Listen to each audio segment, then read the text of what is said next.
আসসালামু আলাইকুম হুজুর, আপনার শিক্ষাগত যোগ্যতা জানতে চাই। ধরো যে কিছুই নাই, কচুর পাতার পানি, তো বহুবার বলা আছে। কি করবে শিক্ষা নিয়ে? ৩২ বছর থেকে বক্তব্য দিই। কতদিন থেকে? ৩২ বছর থেকে। হাজার হাজার হাদিস মুখস্থ আছে, আলহামদুলিল্লাহ। হাজার হাজার হাদিস মুখস্থ আছে, ঘন্টার ঘন্টা হাদিস শোনাতে পারি তোমাকে, আলহামদুলিল্লাহ। ৩৪ বছর থেকে শিক্ষকতা করি, বুখারী মুসলিম পড়াই। ২৬ বছর থেকে হাতে ফতোয়া লিখি, তোমার হুজুর হিসাবই করতে পারবে না নিজে হাতে। ৬ বছর থেকে ফতোয়া বোর্ড পরিচালনা করি, সামনে বসে থাকে দেশ বিদেশের বড় বড় বিদ্বান। তাহলে ৬ বছর থেকে ফতোয়া বোর্ড পরিচালনা করি, ২৬ বছর থেকে হাতে ফতোয়া লিখি, ৩৪ বছর থেকে শিক্ষকতা করি, বুখারী মুসলিম পড়াই, ৩২ বছর থেকে বক্তব্য দিচ্ছি।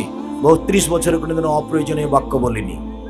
যাও, জয়পুরহাট জেলায় যত হুজুর আছে বলো যে আপনি একটু বলেন তো জাতির সামনে যে আমি ২০ বছরে কোনোদিন অপ্রয়োজনীয় বাক্য বলিনি।